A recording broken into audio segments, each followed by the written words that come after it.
Thank you, Michelle. I always get very uneasy when I'm referred to as a lawyer.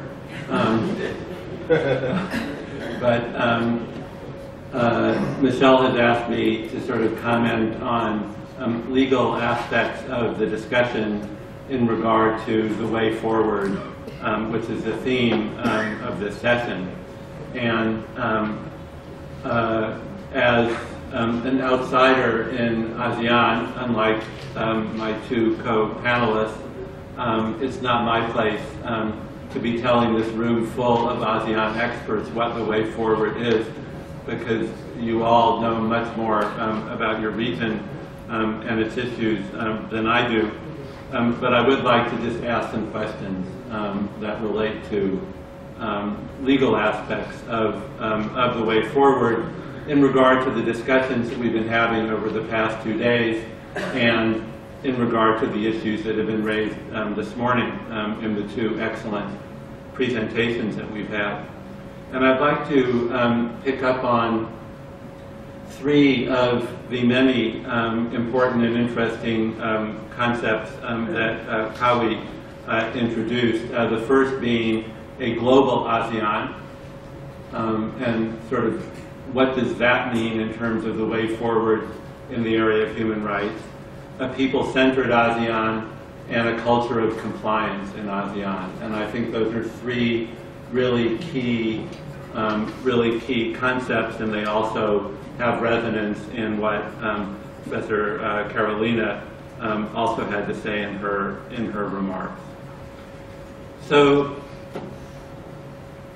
if we think about ASEAN and its human rights framework, and ASEAN now has a human rights framework. It's here, it's represented here in this room. And in that sense, I think the challenge of Judge Chung yesterday to create an Asian human rights mechanism, well, there already is a human rights mechanism in one part of Asia, and that's here, a regional mechanism, and that's here in ASEAN.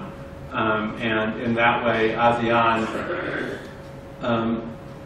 inevitably can act as a leader in the broader Asia and Asia-Pacific context. So there's currently discussion, of course, of the next step after the creation of ASEAN commissions and a human rights declaration. And that discussion, I know, has involved issues of, well, should the next step be conventions?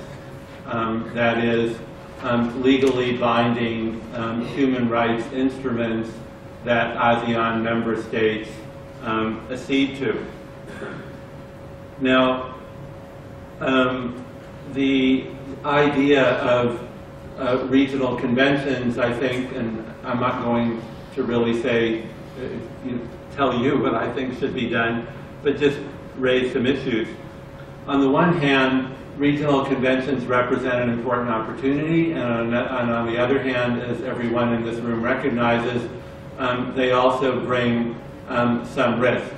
The risks, of course, are if a regional convention falls short of the international obligations that ASEAN member states have already incurred. And if we look at the theme of this meeting, which is women and children in conflict and beyond, then of course all ASEAN member states have ratified the Convention on the Rights of the Child and CEDAW. There are issues, as was pointed out yesterday, about the optional protocols, which demand attention. But in terms of the basic framework, the international obligations are there. So that raises the question from a legal standpoint of what will be the relationship between obligations under regional instruments and international instruments, which every ASEAN member state has already incurred by becoming state parties to these conventions. So on the one hand, as I said, if a regional instrument does not go as far as the international instruments, then it inevitably will produce issues of conflict between the international obligations of states and obligations under a regional instrument, and they also, in some cases, provide an opportunity for saying, well, we have our own standards, and therefore we don't really need to meet international obligations. Which, from a legal standpoint, is not true, but from a political standpoint, may be very useful in some situations for some governments. On the other hand, there is a very important advantage to having regional instruments. One, of course, is simply ownership, but the other is building blocks. ASEAN has come very far very quickly in terms of a regional architecture. And if we look at the other regional architectures, Africa, Inter-American, European, none of which I think should be models for ASEAN, because I think ASEAN must find its own way, as each of the other three regions found their own way over a long period of time. But ASEAN is at a stage where it has an initial and very important step, and conventions. If ASEAN is going to go beyond where it is now, conventions seem almost like a necessary the creation of a regional framework. And that could start, of course, in the areas that are among the least controversial in ASEAN, which are the rights of women, the rights of children, and issues of migrant workers. So, but how does this bear then on the culture of compliance and a people-centered ASEAN, global ASEAN? Well, if we look at CEDAW and the CRC, they're not just conventions. They're not just pieces of paper. They are part of a system. And they're part of it. They are part of a system that involves reporting and, in that sense, monitoring and accountability for compliance. Now, we know that that system works imperfectly, and of course there have been changes in the UN system, very important ones in recent years. But there is an obligation of reporting to the human rights committees, to the CEDAW committee, the CRC committee, and so forth. So, is that something that ASEAN is prepared to do?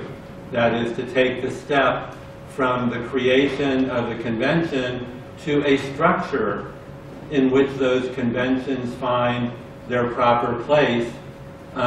Because if there is no, and I'm not just speaking of ASEAN, but in general, if you have instruments with no reporting mechanisms and no bodies that receive those reports, then the instruments are more or less just going to remain pieces of paper. They're important pieces of paper, but the culture of compliance that Kawi mentioned would inevitably then have to come through some kind of reporting mechanism, I would imagine, because that obligation to report is the key to the UN system of core human rights instruments. Now, recognize, of course, that in the ASEAN context, that might be difficult to do, but that would be a potential building block in the construction of a more robust regional architecture that will begin to mirror the larger global system and introduce a greater culture of compliance. When you begin the process of reporting, then where are the potential next steps? Will there be monitoring? Will there be review? Will there be review mechanisms? Now, of course, then, as we just heard from Professor Carolina, then that raises issues of the ASEAN way, and so forth, non-interference, consensus, and so on and so forth, and problems may arise. So it seems to me that those are the options at the moment for which path ASEAN is going to choose, And it could start in the area of the rights of women and the rights of children, because those are among the areas in which there has been for many years the greatest consensus, and we have already very strong commissions at work on those kinds of issues. Should there be further steps? Once you have a reporting system or a committee system, whatever it's going to be in ASEAN, should you have a complaint mechanism? Should you have a monitoring mechanism, an investigation mechanism? Should there be, should the this whole process lead to reporting on specific human rights issues from the ASEAN human rights bodies? And then, of course, a final step in such a regional architecture, which has been discussed in the last 2 days, would be a judicial or some kind of quasi-judicial mechanism, and which would bring the sort of people-centered compliance culture inevitably then in a really meaningful manner into the regional architecture. So just in closing, because I want to be very brief here, we had a proposal from Judge Chung for an Asian human rights court. But if we look at the Asia region, and first of all we have to define what the Asia region is, and I was at the symposium at the Korean Supreme Court where Justice Song, the president of the International Criminal Court, proposed this Asian Human Rights Court, and that immediately led to a discussion of, well, what's Asia? Would such a court start at the Mediterranean with Lebanon? Would it encompass all of the Central Asian states? Russia is both a European and an Asian state. Turkey is both a European and an Asian state, even though the European Union doesn't like to necessarily admit that. And so on and so forth. Asia is a different kind of region than Africa, South America, the Americas, Europe, and so forth, which are much more geographically contained. So whatever the problems might be, as Judge Chung acknowledged, we're not going to see an Asian human rights court very soon, but ASEAN is in a position, as I said, inevitably as the leader in Asia, because there is no other sub-regional mechanism, and like what we have, what ASEAN has constructed in the years since the adoption of the Charter. And in that way, in terms of a global ASEAN